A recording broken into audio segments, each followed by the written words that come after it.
Good morning, everyone. We are continuing here in the words of the Horowitz in the Sefer HaMitzvos, and today we start Mitzvahs Lo Yisaseh, the negative commandment number Tesva 15. Shelo le'echol v'lishtais mitikroives avodah zarah. A person should not eat nor drink from anything that was used as an offering to an idol. Shenemar, like it says, Hisham lecha pen tichrais bris liyoishev haaretz. You have to be very careful, lest you make a bris, a covenant with the people that are dwelling in the land. V'kor lecha v'achaltem yizivchai, and they'll call out to you, and you'll end up eating from their sacrifice. Ubichlal zeh, included in this yayin sheniz naseich la'avodah zarah, any wine that was used as a libation offering to avodah zarah, to idol worship, you're not allowed to drink. And therefore anything that was used to serve avodah zarah, or the yayin, that was the wine that was used as a libation, a Jew is not allowed to get any benefit from that at all. So if you'd want to go into business and sell yayin nesech, sell wine that was used for avodah zarah, a person would not be allowed to do such a thing, because the money you would make would be considered getting getting benefit. Somebody who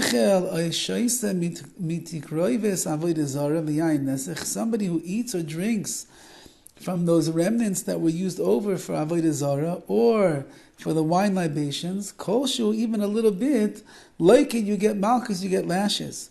Stam yenam, says the Horowitz. What about stam yenam? What about wine that was made by a non-Jew and it wasn't used yet for avodah zarah?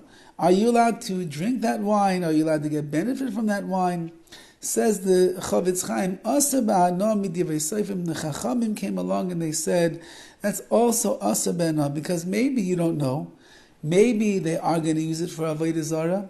Maybe it was used for avodah zarah, you just don't know. Maybe they had intention that that's what's going to be used for, and therefore the Chachamim came along and they said, even stam yenim, which means wine that was not made by a Shomer Shabbos Jew, was made by the Goyim, you're not going to be allowed to have any benefit from there. If you drank a revius, a minimal 2.9 ounces, maybe up to 5 ounces of that wine, you deserve lashes. Wine of a Jew, if a non-Jew came along and touched it b'kavana, asa be'ana, it is asa, you're not allowed to derive any pleasure. Now he's speaking over here about wine that is made by Jews and it's kosher for Jews.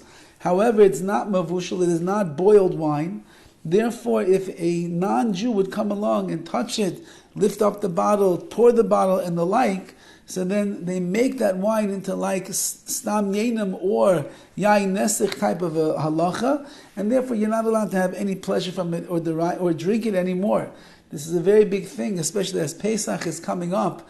You must keep this in mind, that if you like to drink wine that is not mevushal, that is not boiled wine, and you have non-Jews that are in the house, whether it's a cleaning lady, whether it's a caretaker, whether it's unfortunately one of the relatives who married out and they're sitting at the table, if they touch that wine bottle, so then they render that wine unfit for use, it becomes muksa, you run into big problems over there.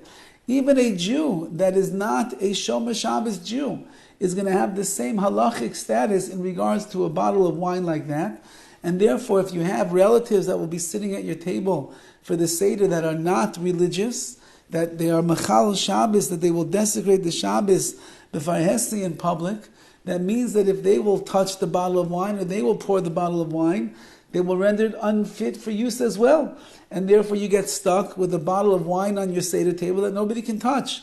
And therefore, if you have guests that are coming that are not religious, if you have non-Jews at the table or in the house, so then it behooves a person to make sure that the wine that they are using is what's called mevushal. It is boiled wine, and in that way it doesn't get affected by the touch of the non-Jews or the non-religious Jews that are there at the table. Says the Horowitz a little bit more, the asar lechol besudas akum she'asar l'mishta chubas b'nai b'itay, you're not allowed to eat by the meal of a goy if he made a festive meal for the wedding of his son or his daughter, b'misibasam, you can't eat at their parties either.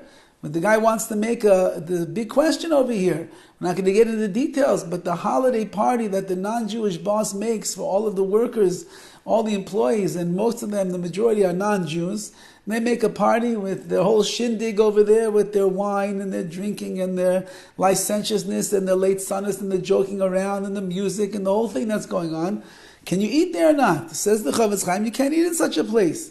Even if you say, you know what, okay, I can't eat their eggnog, I'm not going to eat their ham sandwich over there, I'll bring my own food, I'll go to the restaurant, I'll get myself a sandwich, I'll bring myself a Snapple, and I'll eat over there.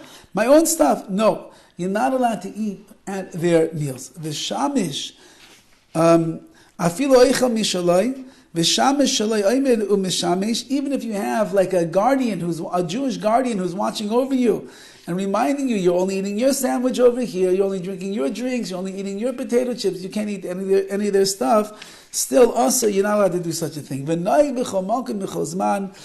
is our halacha that takes place everywhere, all of the time, for men and for women. Such a common thing that takes place, especially when we live in the non-Jewish world, as we do who live here in America. This is something a person has to be aware of and be careful of in order not to get too close to the non-Jewish world and their avodah zarah and their strange worship of the things that they give credence to. All the best.